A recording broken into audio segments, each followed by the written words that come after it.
Hi, I'm Katie Longhurst. I am the founder of Ask Joan, a chief technical officer, but most importantly, I am a mum to an 11-year-old boy. So we are here today because you want to tell us all about your experience, but also how that experience has built up to what you're doing today. So, Ask Joan, firstly, is named after my nan. So, I'm a survivor of domestic abuse, and Joan was the only person that actually believed me.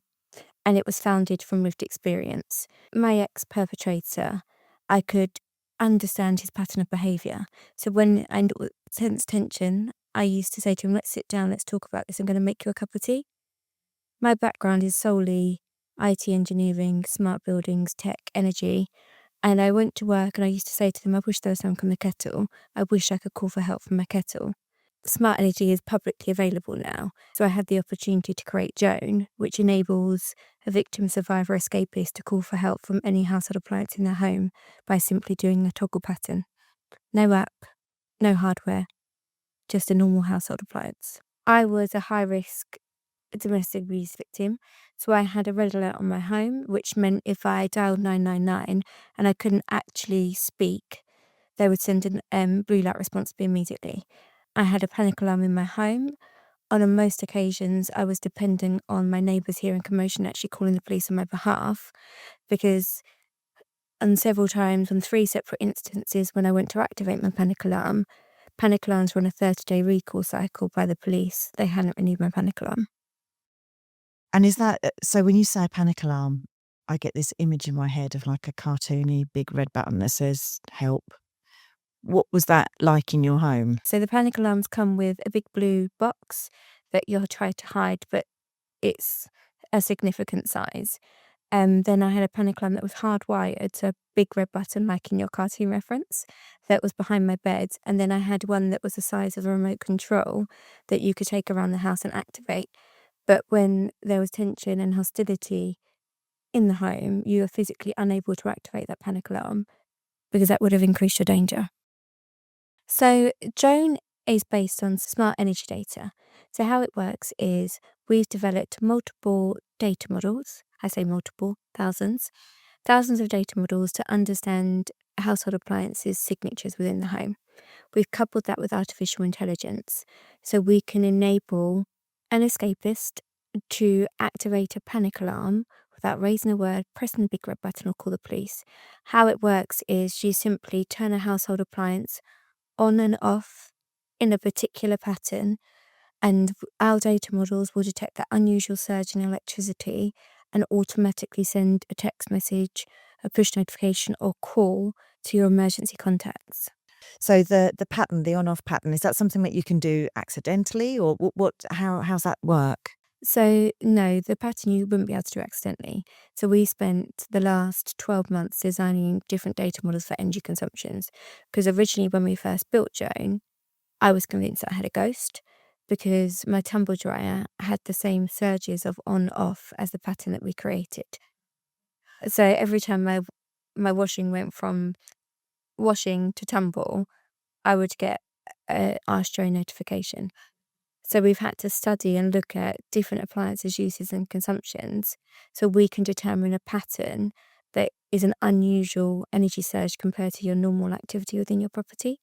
So what we do is when we put a user live with Ask Joan, unless they request, we don't put the emergency contacts on for the first 48 hours because we want to understand their energy consumptions and usage within their home so we can ensure that pattern is effective. So you get like a baseline, you get an understanding, and then anything that therefore deviates after that is an alert. Yeah. I understand technology and the ambition that I wanted to achieve, and that has helped me on my journey. And obviously, I've got a fantastic team of developers that sit around me to bring my ideas completely to reality. But it was born, obviously, from experience that I have throughout my career because I worked for a big FM energy company at an exec level for about 5 years. So I got to understand how energy data and smart buildings worked. So if you couldn't do this, then no one else could, really. So in terms of the position you're in at the moment, like who are you working with? How is Ask Joan being used at the moment? Yes, so we have 250 live users for Ask Joan. I created Ask Joan in summer of last year. because I decided that I was actually a bit open about my journey of domestic abuse, because my story is quite relatable because he did every single form of DA with me. I originally reached out to local councillors and local authorities, explained that I was an escapist of domestic abuse and that I had created this product called Joan and I wanted to take it to market. But before I did any of that, I was with a freedom program. So freedom program, you were put in and you're with the same group of people for 6 weeks where you learn changing behaviour, recognising signs of abuse. So we stayed together for the last 15 years. We've worked together. We still meet once a week as like a support group where we have tea and coffee, not necessarily to talk about experiences because some of us are still in those relationships. Some of us have left that part of our life behind and we're all in different places. But as a group of people, when domestic abuse wasn't widely recognised in 2010, we stayed together because we understood what each other was going through. So I took the idea to them and they thought I was crazy. There's this like, how can you activate it from your kettle? And then I asked them all to trial it and test it, which helped us build and train our data models through lived experience. There was 50 users. Since then, I partnered with Bradford Local Authority, and where we're not just using it for domestic abuse survivors, we're actually using it for vulnerable adults. So we work with a charity called Evolve, where they have 20 properties where each is occupied by 2 women who have got from different walks of life, whether it's domestic abuse, whether it's drug addiction, whether they're just vulnerable adults. So we're working closely with Bradford. We've also just launched a new pilot with Bradford Local Authority called Ask Joan, solely focused for male victims of domestic abuse, because obviously there's more of a stigma around men than women raising concerns about DA. And we work closely with Oasis Domestic Abuse Charity in Kent. They were the ones that helped save my life. And Brecon Local Authority were one of our early adopters. So it's being used, it's saving lives already? Yeah, so a lady at Brecon Local Authority taught her 5-year-old daughter that she could call her aunties from the kettle. So she said to her, Mummy doesn't wake up, you can call your aunties by simply turning the kettle on and off. And her partner was released last November when they had the 30-day recalls and actually come to the property, and her 5-year-old daughter was able to call for help for her mum. Wow, that's amazing. That must have quite a profound effect on you knowing that. It was the reason I did it. As my relationship deteriorated, I became pregnant. I've got a little human, and I wanted to find a way that he could help protect both of us.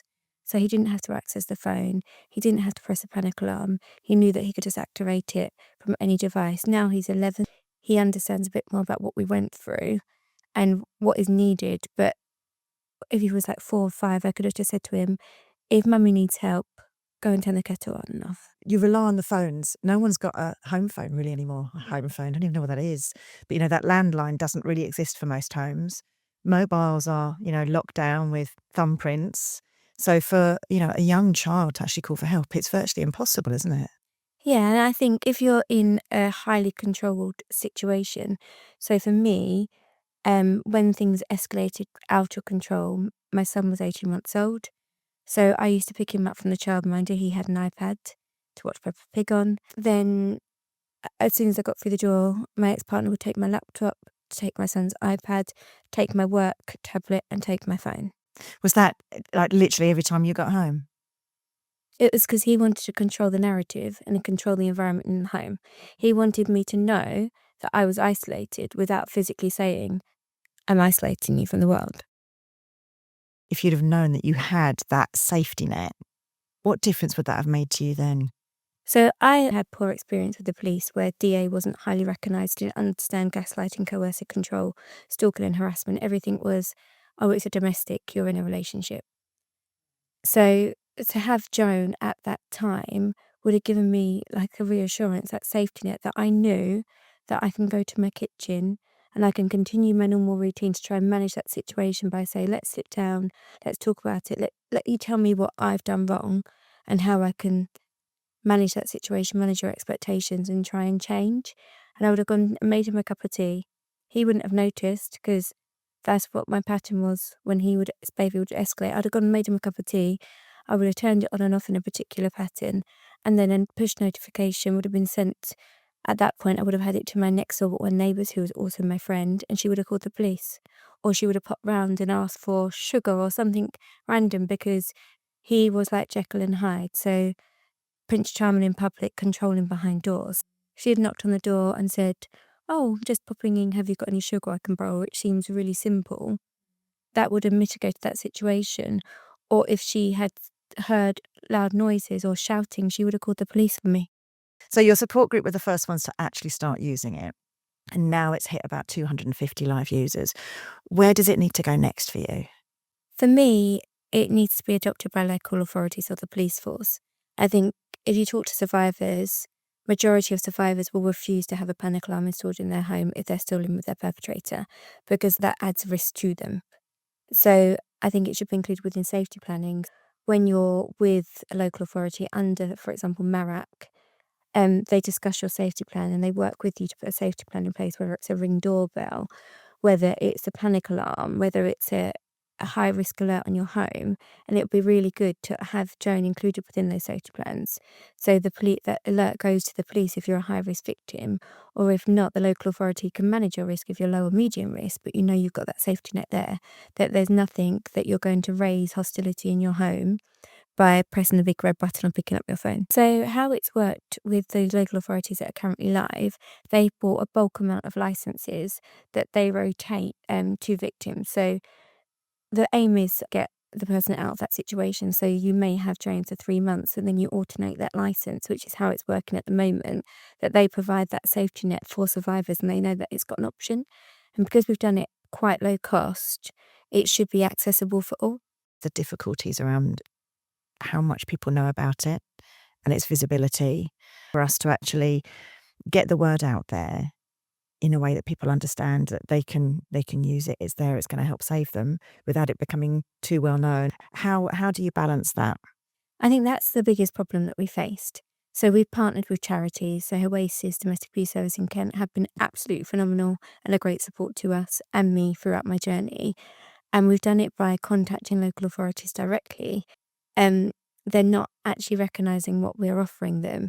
So we are getting some traction, but not the traction that we thought we would get, considering how many DA survivors and victims there are. And when we post on social media, we can't say what we're doing because you don't want the perpetrator to understand and start looking for someone turning on a kettle in a particular pattern, because that then can increase the risk and destroys the whole covert way that we've built Joan. And for me, yes, I have done press interviews, but that's increased my risk.